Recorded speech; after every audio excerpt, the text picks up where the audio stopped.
السلام علیکم ناظرین، میں ہوں ارشد سادات اور آپ دیکھ رہے ہیں سادات فیکٹس۔ محترم ناظرین، خلیفہ ہارون رشید کے دور میں ایک بار بہت سخت قحط پڑ گیا۔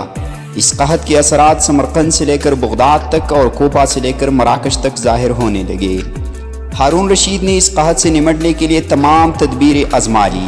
اس نے غلے کے گودام کھول دیے، ٹیکس معاف کر دیے، فوری سلطنت میں سرکاری لنگرخانے قائم کر دیے اور تمام امراء اور تاجروں کو متاثرین کی مدد کے لیے متحرک کر دیا، لیکن اس کے باوجود عوام کے حالات ٹھیک نہ ہوئے۔ ایک رات ہارون رشید شدید اضطراب میں تھا، اسے نیند نہیں آ رہی تھی۔ ٹینشن کے اس عالم میں اس نے اپنے وزیر اعظم یحییٰ بن خالد کو طلب کیا۔ یحییٰ بن خالد ہارون رشید کا اتالق بھی تھا، اس نے بچپن سے بادشاہ کی تربیت کی تھی۔ ہارون رشید نے یحییٰ خالد سے کہا، استاد محترم، آپ مجھے کوئی ایسی کہانی، کوئی ایسی داستان سنائیں جسے سن کر مجھے قرار آ جائے۔ یحییٰ بن خالد مسکرایا اور عرض کیا، بادشاہ سلامت، میں نے اللہ کے کسی نبی کی حیات طیبہ میں ایک داستان پڑھی تھی۔ یہ داستان مقدر، قسمت اور اللہ کی رضا کی سب سے بڑی اور شاندار تشریح ہے۔ آپ اگر اجازت دیں تو میں وہ داستان آپ کے سامنے دہرا دوں۔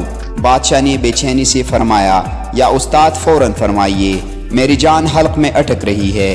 یحییٰ خالد نے عرض کیا، کسی جنگل میں ایک بندریا سفر کے لیے روانہ ہونے لگی۔ اس کا ایک بچہ تھا، وہ بچے کو ساتھ نہیں لے جا سکتی تھی، چنانچہ وہ شیر کے پاس گئی اور اس سے عرض کیا، جناب آپ جنگل کے بادشاہ ہیں، میں سفر پر روانہ ہونے لگی ہوں، میری خواہش ہے آپ میرے بچے کی حفاظت اپنی ذمہ لے لیں۔ شیر نے حامی بھر لی، بندریا نے اپنی بچہ شیر کے حوالے کر دیا۔ شیر نے بچہ اپنے کندھے پر بٹھا لیا، بندریا سفر پر روانہ ہونے لگی۔ اب شیر روزانہ بندر کے بچے کو کندھے پر بٹھاتا اور جنگل میں اپنے روزمرہ کے کام کرتا رہتا۔ ایک دن وہ جنگل میں گھوم رہا تھا کہ اچانک آسمان سے ایک چیل نے ڈائی لگائی، شیر کے قریب پہنچی، بندریا کا بچہ اٹھایا اور آسمان میں گم ہو گئی۔ شیر جنگل میں بھاگا دوڑا لیکن وہ چیل کو نہ پکڑ سکا۔ یحییٰ خالد رکا، اس نے سانس لیا اور خلیفہ ہارون رشید سے عرض کیا، بادشاہ سلامت، چند دن بعد بندریا واپس آئی اور شیر سے اپنے بچے کا مطالبہ کر دیا۔ شیر نے شرمندگی سے جواب دیا، تمہارا بچہ تو چیل لے گئی ہے۔ بندریا کو غصہ آ گیا اور اس نے چلا کر کہا، تم کیسے بادشاہ ہو؟ تم ایک امانت کی حفاظت نہیں کر سکے، تم اس سارے جنگل کا نظام کیسے چلاؤ گے؟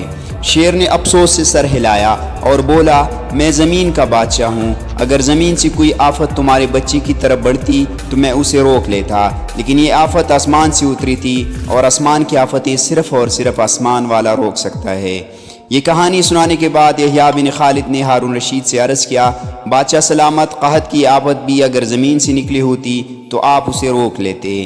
آپ بادشاہ نہ بنے، فقیر بنے، یہ آفت رک جائے گی۔ دنیا میں آفتیں دو قسم کی ہوتی ہے، آسمانی مصیبتیں اور زمینی آفتیں۔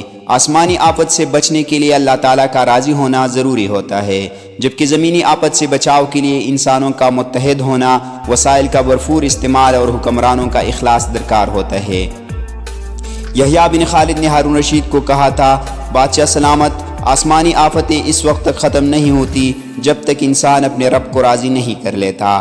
آپ اس آفت کا مقابلہ بادشاہ بن کر نہیں کر سکیں گے، چنانچہ آپ فقیر بن جائے، اللہ کے حضور گر جائے، اس سے توبہ کیجئے، اس سے مدد مانگیے۔ دنیا کے تمام مسائل اور ان کے حل کے درمیان صرف اتنا فاصلہ ہوتا ہے جتنا ماتے اور جائے نماز میں ہوتا ہے، لیکن افسوس ہم اپنے مسائل کے حل کے لیے 7 سمندر پار تو جا سکتے ہیں، لیکن ماتے اور جائے نماز کے درمیان موجود چند انچ کا فاصلہ طے نہیں کر سکتے۔